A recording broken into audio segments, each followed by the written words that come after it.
Hello everyone. Unless you are a member of a large species of marine mammal, then you're not going to like the news that I have for you today, but there are things that we need to talk about. Just as promised, I want to give you my thoughts on the Tekken Talk panel that we had today for Tekken 8. Now, I said live on my stream that there were certain things that they had to address in this panel, or the game would be in peril, its longevity would be precarious. I also said that if they add certain features to the game, then I will quit it instantly on principle and never play it again. So did any of those things happen? Well, let's find out. So in case you're not in the loop, we had a panel today with the developers from Bandai Namco with the roadmap of Tekken 8 going forward. The game has been out for a couple of weeks now and it's been doing very well both commercially and critically. It's outselling almost every other fighting game of its generation, and it's also outselling the previous entry in the Tekken franchise, Tekken 7, which was considered a huge commercial hit. So the developers are making even more money than they were expecting on this game right now, so that's good. But if you play the game competitively at all, you also know that it has some very severe issues right now that have to be addressed.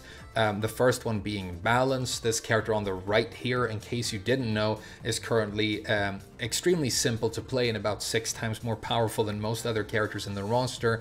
And so a large chunk of the player base are concentrated to this character right now, and it makes the online environment not very fun to be in. But the much bigger issue, and the one that they really have to get to, is the issue of cheating, because people cheat in fighting games and they are cheating in Tekken 8. The most prevalent way of cheating is what is referred to as plugging, which is also referred to as rage quitting or alt F4ing. Basically refers to quitting your game or disconnecting your internet and ending a match before you incur a loss in it. Now, something that I only found out 2 days ago and it made me very upset is the fact that there is currently not any kind of single consequence that can happen to you for cheating in this way in this game. And this comes after Tekken 7 was played online for a decade and had severe issues with the same type of cheating. Bandai Namco promising to try and solve those issues and then sidestepping them, being silent and doing absolutely nothing. Now, the minimum thing you can do when people are plugging in the game is when you are offered a match in matchmaking, there's a counter that shows you a percentage, how many matches that opponent has disconnected from in the past. So you can see that this person is a cheater and I don't want to play them. You can decline the match. Well, it turns out that counter isn't even working. So you can cheat as much as you want in the game right now and people won't even know. So it's terrible and pathetic that that hasn't been implemented in a better way when the game is released, especially when they had all this lead up with Tekken 7. It's a huge issue right now. So we're going to talk a bit about that, and then we're going to move on to this new store that they're putting into the game. This feature that I was very worried about. Hey, Petty King, thank you so much for subscribing while I'm recording a video. But let's talk about what they've been saying about cheating and about balance before we get to the store. Basically, they only mentioned these issues and promised that something will be happening in the future. There will be balance patches in the future. They don't have any specific dates for that. It doesn't seem to be a main priority for them right now, but there will be things happening quite soon, and that's all we know when it comes to balance. So a bit of an issue, if I'm being honest. But then when it comes to cheating, all they've done is they've promised that they will do something. They will penalize these people, and they will even consider banning people permanently from the game. The reason they aren't promising to ban people permanently from the game is that that can have legal consequences for them, and so they said that they're currently looking into what those consequences might be. And then maybe they can issue temporary bans or warnings or something else, you know, point penalties, putting these people in a specific bracket where they fight against each other. There are all kinds of solutions. Now, my issue with this is they have promised things like this in the past. Bandai Namco have told us that they will look into issues with cheating in Tekken 7, promised it, and then done absolutely nothing. And I think we should not trust them, and we should actually expect them to lie these days. Now, I think there probably will be something happening with these cheaters in the future. I mean, there has to be, but I will only believe it when I see it. And as somebody who has been playing and commenting on this franchise for a long time, trust me, neither should you. You should only believe Bandai Namco are doing something when you can see for a fact that they are. Otherwise, they are going to focus on coming up with more creative ways of making money off of you when you've already spent at least $70 buying this product from them. So promises and no delivery. They've asked us to keep reporting people who do cheat. Now, I've said this before, but you can do that using the community feature inside of the game, which is important. They also say that you can tweet them and you can show recordings of people cheating against you. Now, my first question would be, record how? If you are playing on console, I suppose that you can retroactively save a recording of something that happens on screen. But if you're not constantly recording when you're playing online on PC, which has the largest player base, then you're not going to see this stuff. You know, you're not going to have a recording of it. A replay of the match is not saved unless you are already recording, because the match doesn't finish and so it doesn't enter the system. And they're asking us to tweet them, which is also a weird way of doing it. Why would we tweet you with this stuff when there's an in-game report feature that we should be using? It's strange to me. I feel that the developers of Namco, at Bandai Namco, of Tekken, spend a lot of time on Twitter, and they probably should spend a bit more time worrying about caring for this community of millions that they've accumulated, despite the fact that they seem to have nothing but contempt for them. But speaking of that, let's move on to the Tekken store, which is about to be implemented into this game. And I want to say before I get to this topic that when a game comes out and is this successful but has severe issues such as cheating, it's very strange and very uncomfortable to me that you do a very long panel, spend a little bit of time addressing the extremely important issues that the game has right now, and then basically do like an hour-long commercial for things you want to sell us in addition to the game that we've already bought. I think it's very embarrassing. I think you have balls the size of skyscrapers and hearts as black and cold as frozen charcoal, but there we go. So the Tekken store showing up in the game. The first question people had is it going to include an in-game currency? Turns out that it is. This currency is referred to as Tekken coins. And before we go any further, I want to explain to anybody who doesn't understand why this happens, why there is an in-game currency and you can't just buy stuff for real money. First of all, this is a psychological trick that game developers use to trick you into feeling or thinking subconsciously that you're not actually spending real money, which of course you are. So it's a trick to try and manipulate you to spend more, the same way casinos and other big businesses do. The other thing is that instead of selling you this currency for a one-to-one exchange, so for example $1 for a Tekken coin, they can bundle these coins in creative ways, and then they use mathematics to come up with and psychological studies on humans and their spending behaviors to calculate what kind of bundles they can create to make sure that you have to buy multiple bundles to get the units of product from the store that you want. So for example, say that you sell costumes in the store for 1,000 Tekken coins a piece, but you can only buy 900 Tekken coins at a time. You will then have to buy 2 bundles to be able to buy 1 unit of product, and then you have all these coins left over, so you want to use them, so you buy more Tekken coins, and the cycle repeats. So it's a violent, malicious manipulation.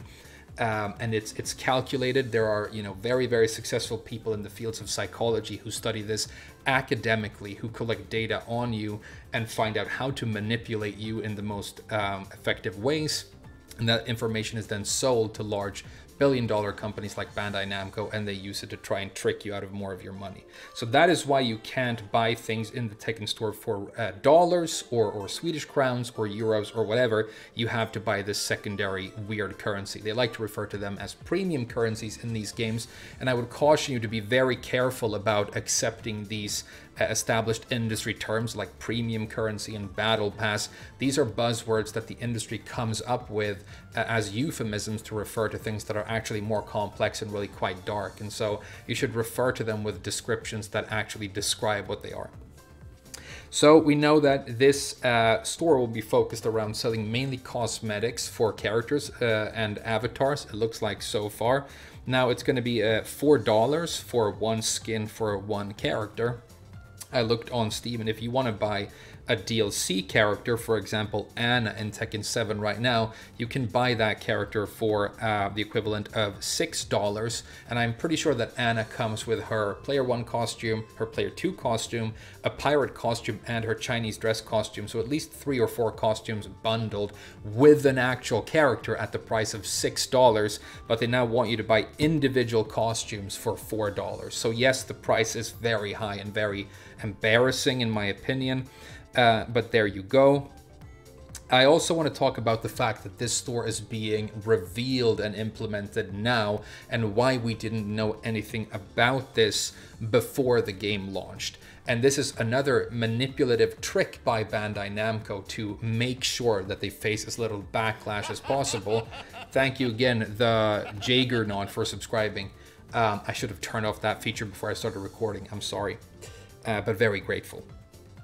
So, Tekken 8 launches and people go into customization mode because, well, they like to customize their characters. They want them to look like the Joker or that android girl with the fat ass from the robot game who wears a blindfold. You know, they want to look like Final Fantasy characters and characters from their favorite anime, and it's important to them. I don't really get it, you know, but it's an important thing that people really care about. You know, people care about the customization in fighting games and skins and cosmetics in these games. You know, it's not for me, but if, you know, knock yourself out. So we go into the customization mode of this new game and realize that it's really quite lacking in a lot of ways. Customization in Tekken 8 has a lot of good features, but very few options. Like the store seems very sparse. There aren't that many different outfits that you can use for your character. So it's like, oh, that's weird. And then people like to mod this game, right? And so there are all these like famous costumes that characters have had in the past. And so people have already created mods for, you know, the old costume for Jun from Tekken Tag 2, for example, and you can download that and you can make Jun look like she used to in Tekken Tag 2. Well, yesterday, all of a sudden, people who make videos on Tekken 8 modding and legacy costumes get copyright strikes from Bandai Namco, and these videos get taken down, which, you know, if you know anything about how these companies operate, it's a strong indication that the store will have legacy costumes in it. It gets revealed today and it turns out that it does. So the issue is this: we can't have these free mods that might look better than what Bandai Namco want to put in the game that you can just download for free when we want to push this content for money. So we need to remove these videos and these modders from the picture so we can monopolize the marketplace on Tekken cosmetics. So that's why they did that and attacked those people's YouTube videos. But it's also interesting, right, that the customization is lacking at launch, and then we're going to have all these costumes retroactively. It's also very interesting that the store is revealed now. So why does that happen? Well, what they've done here is obviously, if they want to put microtransactions in their fighting game and they want to have an in-game store where you use one of these fake manipulative currencies to buy stuff, and they tell you that at launch, if you don't like this sort of thing, and you really shouldn't, I mean, this should really put you ill at ease. But if you don't like that sort of thing, then you might think, I'm not going to buy this game, or you might be critical, you know, you might be vocal about it on social media, which could impact the sales of the game, and it could also severely impact the critical response to the game. It might get bad reviews from game reviewers, if there are any honest game reviewers who aren't completely in the pockets of the developers these days. I don't think they are. I mean, people who write on video games don't play them, can't play them, don't even seem to be interested in them. But user reviews, for example.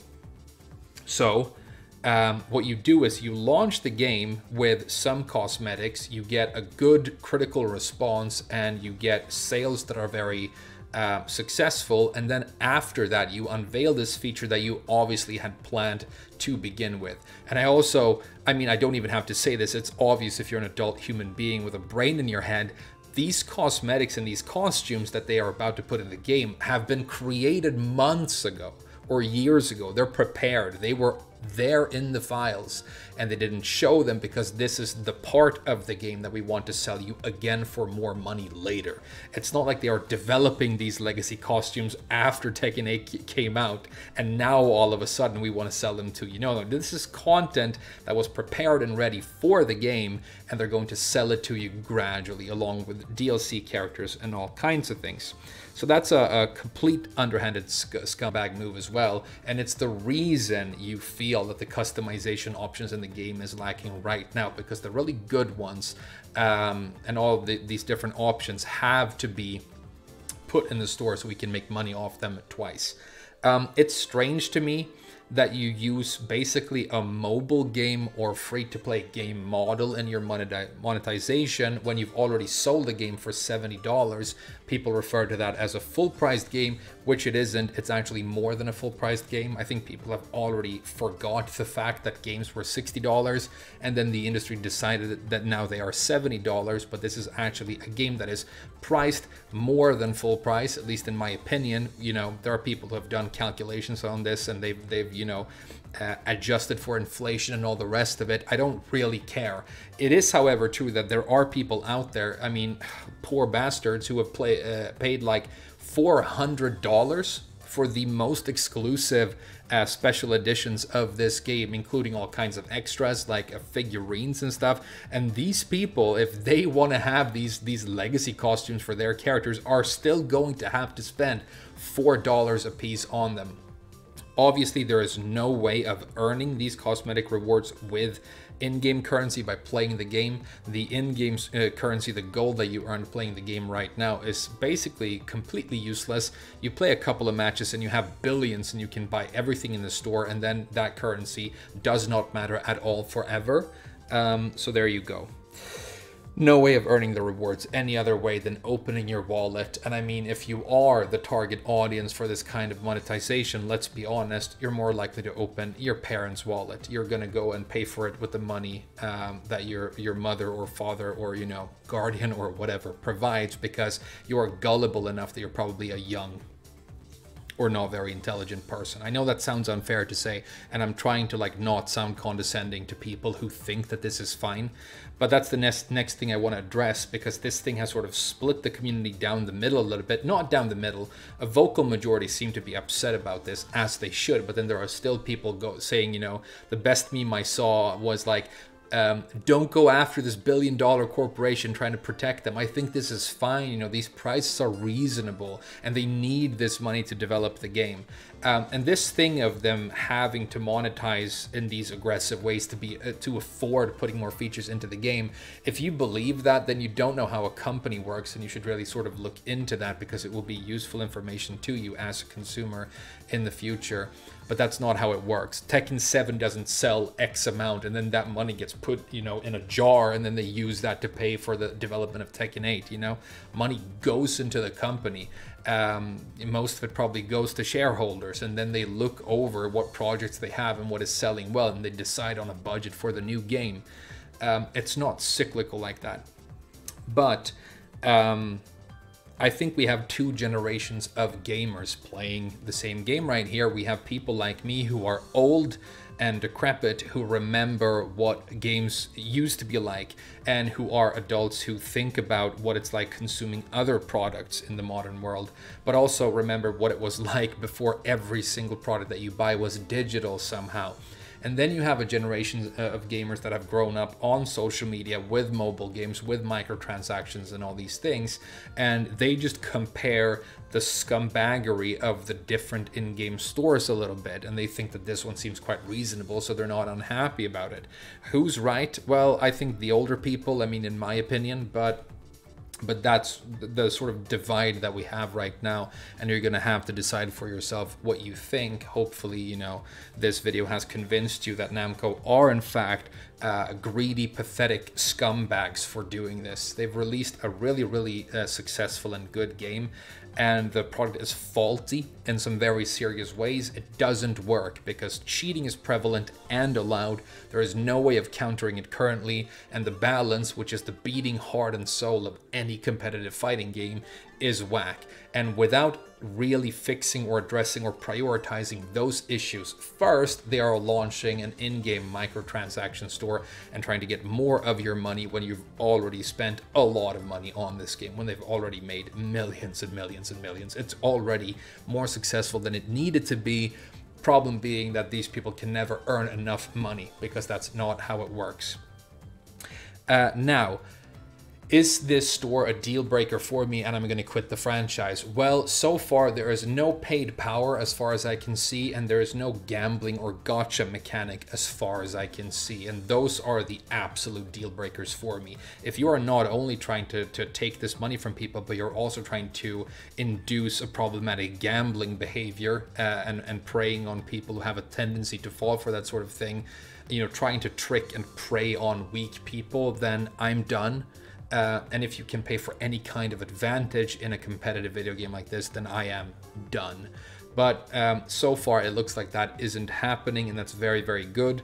And we do at least have promises that both balance and cheating will be adjusted in the near future. So I'm going to keep playing Tekken and tentatively wait, but I am very skeptical, and I don't believe any promises from these filthy, disgusting fucking liars anymore. I'm also going to say here at the end that the people who sit in this panel, the developers, I don't know how much influence they have over this decision making, and obviously they have to sit there like those horrible puppets in those like Diablo videos and fucking bloodshed, you know, like some sort of mannequin, you know, with a gun pointed to their head and a teleprompter just behind the camera telling them how excited they are about the new in-game store or whatever, you know. I don't know. So I would encourage you to not like personally attack or go after these people, because, you know, it's their job to talk about these things. But Bandai Namco as an entity are guilty of sin when it comes to this store and the way they've been handling it, and I have almost nothing but contempt for them. I love this game though. I mean, there's a lot of really good things about this game. It's beautiful to look at, it's satisfying to play, and if we can get, you know, bug fixes, balance, and cheating looked at, it could still be one of the most successful and fantastic fighting games of all time. Not thanks to Namco, but in spite of them. Thank you so much for watching this video. Let me know what you think. I genuinely am interested and will read all of your comments. And I'll catch you in the next video or on the next stream. Thank you so much.